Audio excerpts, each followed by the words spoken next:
Good morning, Dr. George. How are you? I'm good, Akam. It's really great. I love the IDS. It's my sixth IDS, actually. Sixth IDS? Yeah, sixth IDS. Nice. Yeah. But And you're based in Germany, right? yeah, I'm based in Germany. But Yeah. when I was a dental student, I never made it to the IDS. So even like in my first year as a dentist, I still wasn't able to make it. But so 2013 was my first IDS. 2013. Yes. But like I hear like it grew a lot since a long time ago, but this is quite huge. Everyone kept saying it's huge. I did not expect it to be this huge though. It's super huge. The fair center here in Cologne is super huge, and all the halls are basically busy. But of course, I also saw the COVID IDS, which was very small, but it was also very interesting for me to be here. So I never miss an IDS. It's always a pleasure to be here. And we're glad to have you at GC. You're lecturing, also you're going to be lecturing at the Speaker's Corner.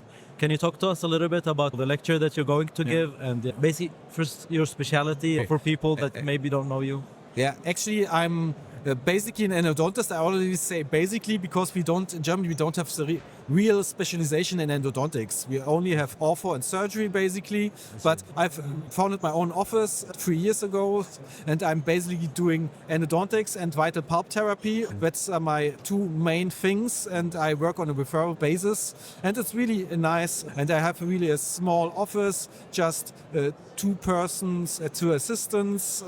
They will even visit me today at the IDS. Nice. It's nice.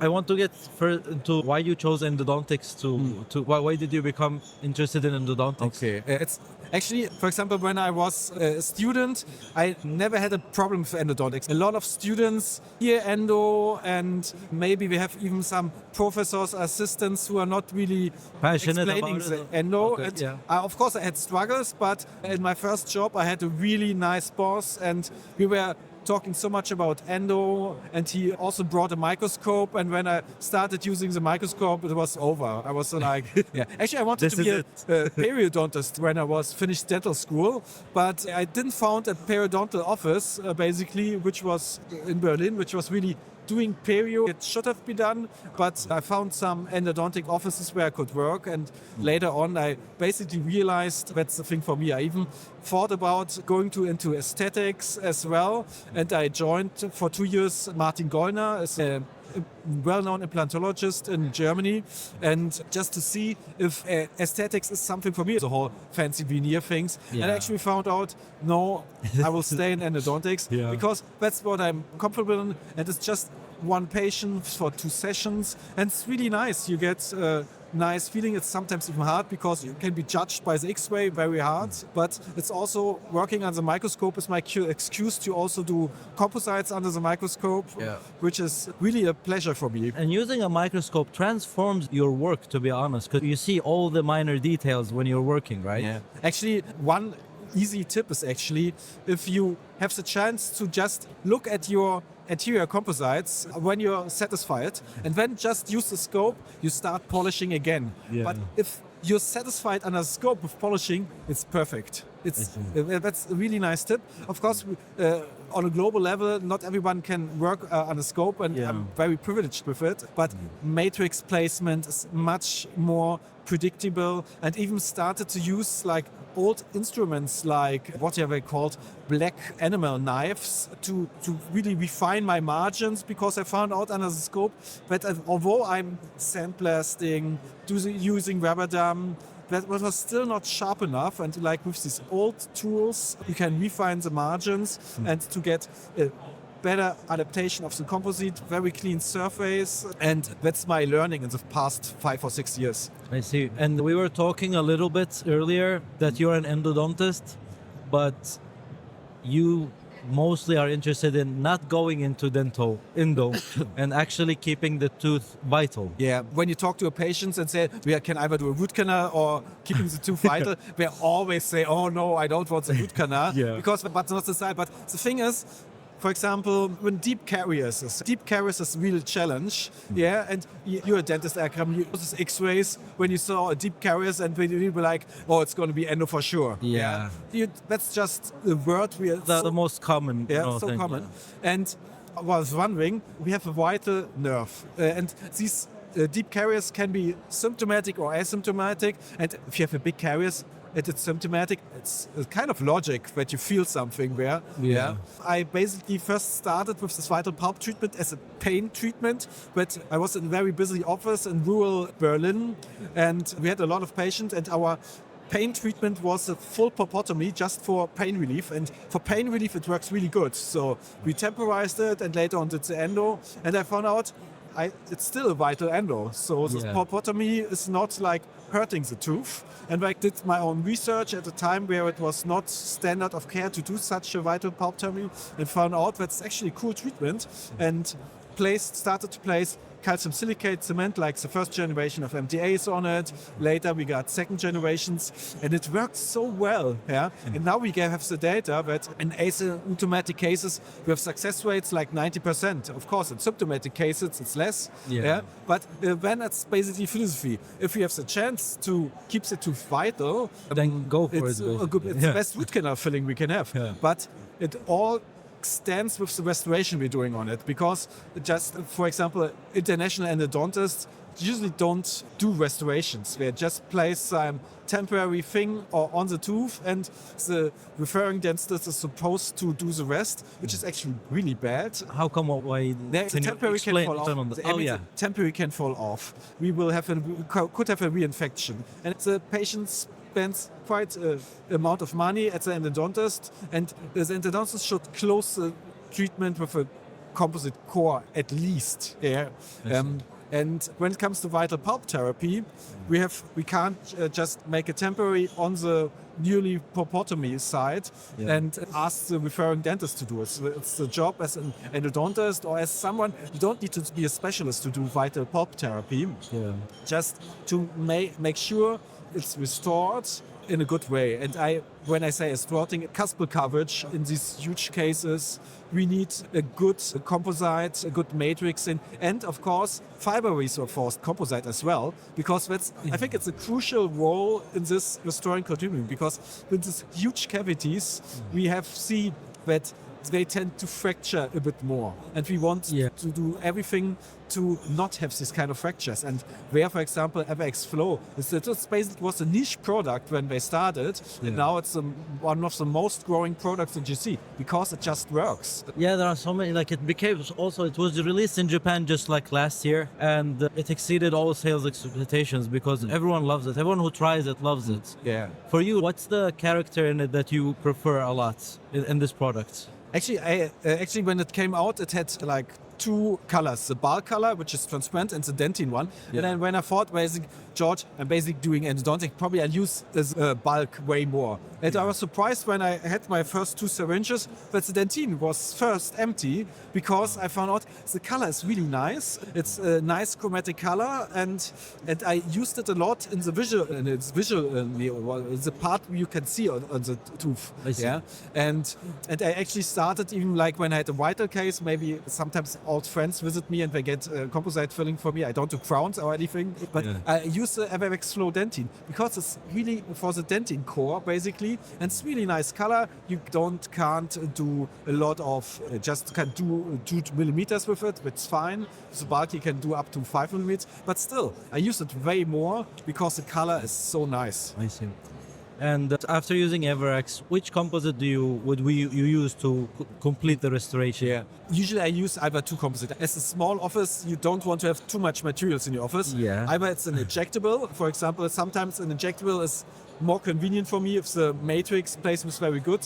And for example, with a transparent matrix, you have the best surface you can get. So if you place an injectable just in the matrix area, you have the nice shine, and you don't need to polish it at all because it's the best polish you can get. But I also like to work with the brush, with the GC lab brush. So I like to use a packable composite as well. And I basically was involved in the development of Genie Accord. You were involved with the development of the material? Part of the you see advisory board? Yes. Yeah. Nearly before Corona, we got the first CE-approved prototypes, and it was back then a different name. So I could play around with it and say, no, I don't like the consistency. We need it a bit this way, and they tweaked it around. So it was, and that's basically my gold standard now. For example, when I have a traumatized tooth, I know immediately I will need a bit of AO2 as opaque dentine, basically. Then depending on the age, most of the time an AE, aged enamel, and then maybe an A2, A3. When I do a class 5 fillings, I really like the part that they have a 5 and the A6, because when you're honest to your class 5 fillings, it's usually, or let's say different. Usually in the average German practice, the darkest composite you have is 8.3.5. Yeah. Okay. Yeah. And when you do an 8.3.5 on a class 5, it's usually too light. The tooth gets very long, and it's a pity. But with an A5 or A6, it's of course a bit too dark sometimes. But if you create this optical effect where the tooth is not too long anymore. And one fun fact, I once had a patient who was a pipe smoker. Super dark teeth. I did an interior filling with A6 and it worked perfectly. Well, good. And how can I say it? For you, like was that also an endo patient or just just a pipe smoker. just a pipe smoker? Okay, great.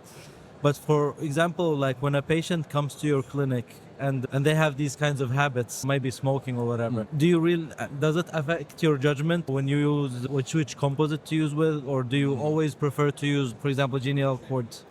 Actually, it doesn't really affect my treatment because since I don't have a hygiene department, I'm just having a referral basis. The tooth has to be restorable.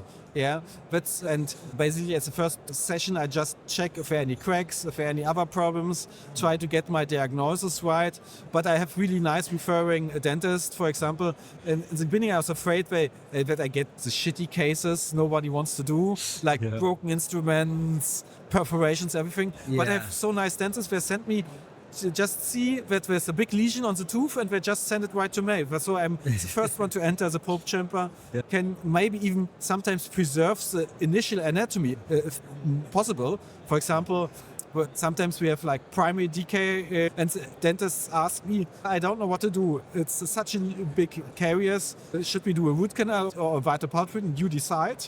And since I don't have a scanner or anything, I can, when the surface is completely intact, I can do like a transparent silicone and do the injection molding technique with it just to preserve the surface, which is very nice. Yeah. And since now you talked about a little bit about digital dentistry, how do you feel is digital dentistry evolving the practice of endo?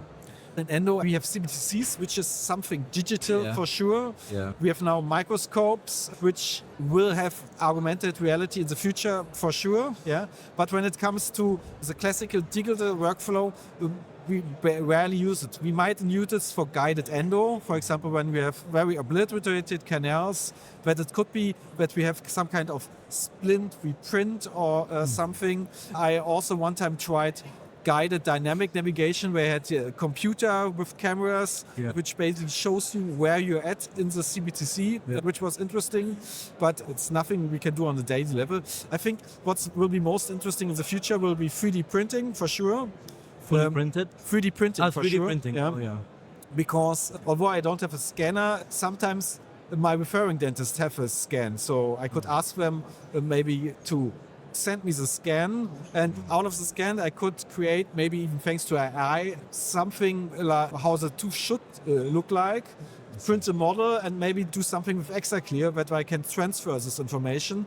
Or in the future we might have 3D printed temporary things, remove the caries, cement it on, and then I just drill to the 3D printed temporary and do my endodontic treatment. And the good thing, it will save time for the patient, which always translates that it will be lower costs for him, but the planning ahead will be more difficult, take more time, but in the end, the chair time is what basically makes it expensive for a patient. And if we can reduce it, we are also more effective during the whole day. I see.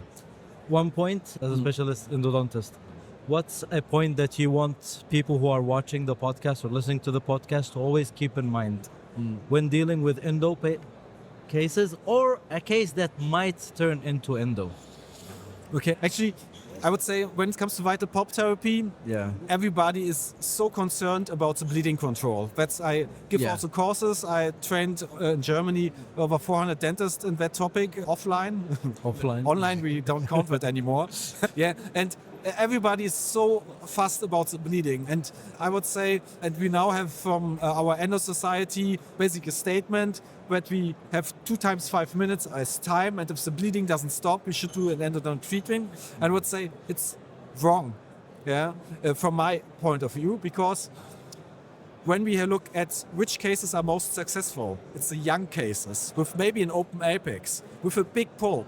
This pulp probably bleeds more than 5 minutes, for sure. But the pulp is so young, so that we basically have such a huge success. Always, I wouldn't stick too much to certain recommendations, only use your brain. And if it's a big pulp with an open apex, you will have the most success. And endo treatment is the hardest in these cases, so preserve the pulp. When it comes to our age of patients, it's still an option. Once I heard a lecture where someone said if the pulp is over 40, it doesn't have the regenerative potential. And I have to be honest, I was really sad when I turned 30, because 40. I just turned 40 last September, so it's still it hits different. You though. don't have to worry, of course. Yeah. But after a certain age, I would say the bleeding control is maybe more relevant, because if you have a really old pulp who's bleeding heavily, maybe more than 5 minutes, maybe it's more infected. But we don't have a scientific correlation between infection and success rate. There's only one study with young patients where it didn't found, no matter how long it bleeded, the success rate was enough. And what I also sometimes hear from American endodontists especially, they say, okay, my endo success rate is 95% in vital cases. Pulpotomies maybe just 91. I'll do the best treatment for my patient. Come on, it's like a philosophy thing. What's the best root canal? Good aperture and sealer? Yes, we did that in the past, but I think it's just a philosophy thing. And there are some things, in my opinion, which are very logic in dentistry, where we don't have the proof yet. And evidence-based is a really hard thing in dentistry. But for example, when you look, when AVEX flow started, or AVEX posterior, we didn't have the evidence, but it was logic to use it. Now we have more evidence and we know it works. Do we have the best evidence? No, not yet at all. But it doesn't mean we should stop there. So when I would come to restoration, I would say restoration first, everything else second. And if I would be a general dentist and would be afraid, I would just talk to my endodontist about it. But if the tooth is basically already endodontic treated, I would always recommend for this dentist, do the pre-endodontic build-up first, because if you feel comfortable doing this restoration, you will feel comfortable later on placing a crown or an onlay on it. So that's basically the message, because sometimes in a specialized office with a microscope and a rubber dam experience, you can save tricky cases, but if the dentist doesn't feel comfortable restoring it, it's nothing. And sometimes our composite restorations with AVEX flow, with ejectable, with Accor, I call them sometimes long-term temperance, because we sometimes don't know when the patient will proceed for the final restoration. And we know that crowns and onlays tend to work better in the long run. And it's important that we also educate the patients that they need indirect restoration. And we have great materials out there. Lithium disilicate works really great on endodontic teeth. It's not like in the old days where we placed gold crown on everything. Although they also worked good. But that also, that was also a good treatment. But not now we have many more options, basically. I mean, it's such a great option. And you can achieve such a nice statistics. I'm always surprised when I'm over there at the dental technician's corner. What these people can do, it's crazy. It's, honestly, it's amazing. And it makes you really appreciate the craft that they have in their hands. Right now everything is digital, but they still have the skill in their hands that is always impressive to see, right? Anyways, Dr. Georg, thank you very much for your time here today. Actually, it's a really pleasure. I watched your podcast several times. I'm personally not a good video fan, but I like Pekka Valito, the podcast you did with him. I'm a big fan of Pekka. I did a podcast myself a couple of years ago with GC, a bit ahead ahead of our time. Probably. Yeah, that was before podcast became popular, right? It was before COVID, before cocktails come out. No, but I wish you a lot of success. Thank you like very your much. podcast. I even like the name. I'm glad you do. I'm glad you do. It's funny. Or what I sometimes think, some people don't understand the joke. Exactly. Like the young Gen Z dentists who don't know the movie probably or the genre. Yeah. They think we are the old guys. Yeah. No, Yes, but you know. having a podcast is, if I can say something. Starting a podcast is such a nice networking tool. You get to meet so many nice people, and it's, if you have the opportunity, I won't do it with video, so you're much better with video editing. I'm trying my best. Yeah. And here, like we have Bert, who's really helping us a lot. So thank you very much for doing this. Okay. Yeah. No, it's. But you also have a podcast right now. Yeah, right? I have a podcast. It's basically a German podcast. I was the first German dental podcast, but I was inspired by the Dental Hacks podcast with Alan Mead. It's now very dental. Yeah. And I liked how sometimes in Germany, sometimes when you talk to a dentist, it's more like very stiff sometimes. And on the American podcast, it was so nice, so calm, and we are just talking.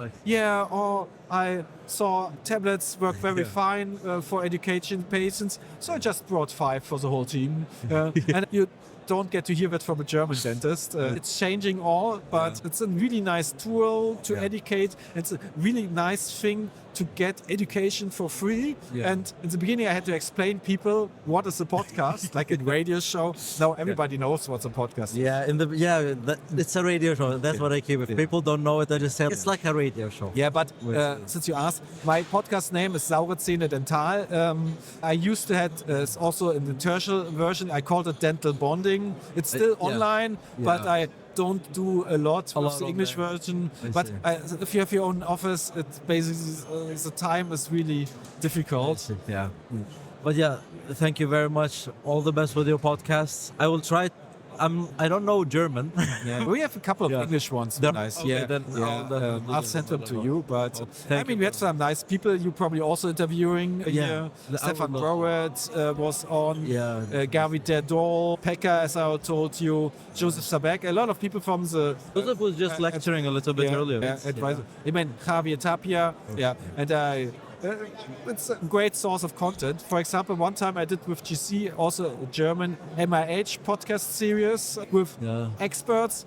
And the good thing is, it's still online, still state of the art, because not a lot changed. And I'm glad this is a very good chance that we talk to people, and it's very friendly, and we just exchange information, and hopefully people who are listening, whether they're driving on their way to work or they're working at home, they get to learn something by hearing. This was actually the guy I started the podcast with in 2016. Really? Yeah. Okay. So he's on camera. Maybe he can watch this podcast a bit later. Then thank you very much, Dr. George. Thanks for the invitation. It was a pleasure to be here. And good luck with your podcast, and keep on doing it. I will try my best to keep this going. Okay. Thanks.